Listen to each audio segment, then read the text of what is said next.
आम्हा सर्वांचं लाडकं नेतृत्व आणि या सिंधुदुर्ग जिल्ह्यामध्ये एक तरुण तडफदार आमदार आणि ज्याने आपल्या विधानसभेमध्ये सातत्याने या सिंधुदुर्ग जिल्ह्याचे प्रश्न वेळोवेळी आपल्या एका वेगळ्या भाषाशैलीने या ठिकाणी मांडून जे मन जिंकलेलं आहे ते आमचे आमदार सन्माननीय निलेशजी राणे साहेब आणि व्यासपीठावरील सर्व मान्यवर आजच्या उत्सवमूर्ती या सिंधुदुर्ग जिल्ह्याचे या विधानसभा मतदारसंघाचे जिल्हा प्रमुख आदरणीय संजूभाई परब. खरं तर आजच्या वाढदिवसाच्या कार्यक्रमाच्या निमित्ताने बोलण्यासारखं खूप आहे. मगाशी आमच्या देसाई साहेबांनी सांगितलं की सर्व नेते मंडळी ही आज विशेष करून आदरणीय संजू परबांच्या वाढदिवसानिमित्त या ठिकाणी आलेली आहेत. आपल्या सर्वांना माहिती आहे की या कोकणच्या विकासामध्ये या कोकणच्या होणाऱ्या प्रगतीमध्ये आदरणीय नारायणराव राणे साहेब यांचं जे काम आहे, यांनी जे नेतृत्व या जिल्ह्यासाठी केलं, या राज्यासाठी केलं आणि आपले प्रश्न या राज्याच्या माध्यमातून देशाच्या माध्यमातून प्रत्येक ठिकाणी हा सिंधुदुर्ग जिल्हा पर्यटन दृष्ट्या वाढला पाहिजे, लोकांचं दरडोई उत्पन्न वाढलं पाहिजे, याच्याकरिता सातत्याने प्रयत्न केले आणि त्यांच्याच पावलावर पाऊल ठेवून आज आपण पाहतोय की कालच या ठिकाणी ऐतिहासिक असा करार आज झाला. वेंगुर्ला तालुक्यामध्ये शिरोडा या ठिकाणी ताजसारखं हॉटेल या ठिकाणी येत आहे. मी गेले अनेक वर्ष दीपकबाईंच्या माध्यमातून त्यांच्यामुळेच या संपूर्ण राज्याच्या कारभारामध्ये सातत्याने त्यांच्या सोबत होतो आणि मी स्वतः पाहिलंय की या ठिकाणी हे हॉटेल येण्यासाठी सातत्याने प्रयत्न केले.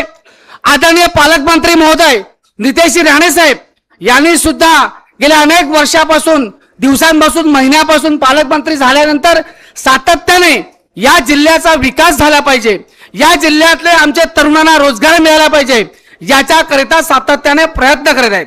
सांगायचं तात्पर्य एवढंच आहे की संजू परब साहेबांना शुभेच्छा देत असताना जास्त वेळ घेणार नाही, परंतु ह्या सर्व दिनक्रम पाहिल्यानंतर सातत्याने या जिल्ह्याच्या विकासात्मक गोष्टी पाहिल्यानंतर अशा पद्धतीचं काम या जिल्ह्यामध्ये होत असताना सातत्याने आपण सर्वांना माहिती आहे की केसरकर साहेबांनी या मतदारसंघामध्ये सातत्याने मंत्री असताना 2-3 टाइम त्या ठिकाणी मंत्री झाले.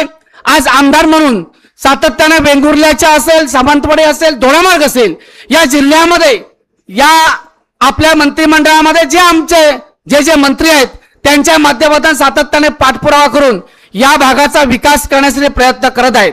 मी संजू परब यांना विनंती करेन की अनेक वर्ष संजू परबांचं काम मी पाहतो आहे. नगराध्यक्ष असतील, नगरसेवक असतील आणि या शिवसेना पक्षाचे जिल्हा प्रमुख म्हणून हे काम ते यापुढेही असंच सुरू ठेवतील. मी आजच्या वृत्तपत्राच्या माध्यमातून पाहिलं की अनेक आमच्या पदाधिकाऱ्यांनी त्यांना शुभेच्छा दिल्या, भावी वाटचालीमध्ये ते आमदार होत. परंतु आज व्यासपीठावर जी मंडळी आहे, उदय सामंत साहेब असतील, या जिल्ह्याच्या राजकारणामध्ये त्यांचा सर्व असं प्रत्येक गावागावामध्ये सामंत साहेबांचा संपर्क आहे. कोणाच्या बद्दल काय आहे, कोण काय करतो याची संपूर्ण माहिती सामंत साहेब घेत असतात. निलेश राणे साहेबांबद्दल मला वेगळं सांगण्याची आवश्यकता नाही आणि केसरकर साहेब सदस्य आमदार आहेत. पुढच्या कालखंडामध्ये कोण आमदार होणार, कोण आमदार होईल ही सर्वस्व आजचं व्यासपीठ ठरवणार आहे.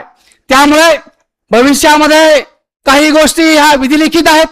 आपण सातत्याने पाहतोय की या जिल्ह्याचा विकास होत असताना अनेक मंडळींनी वेगवेगळे प्रयत्न केले, परंतु परमेश्वराच्या मनात आल्यानंतर असं काही परिवर्तन होतं की आज या जिल्ह्यामध्ये सर्व भाजप असेल, शिवसेना असेल या ठिकाणी एकत्ररित्या चांगल्या रीतीने काम करतोय. त्यामुळे आजच्या या कार्यक्रमाच्या अनुषंगाने मी एवढंच सांगेन की संजू परब यांनी आपली जी पुढची वाटचाल आहे ती आपली अतिशय चांगल्या पद्धतीची आहे. ही सर्व नेते मंडळींचा आशीर्वाद आपल्या मागे आहे हे आजच्या उपस्थितीमध्ये दिसतंय.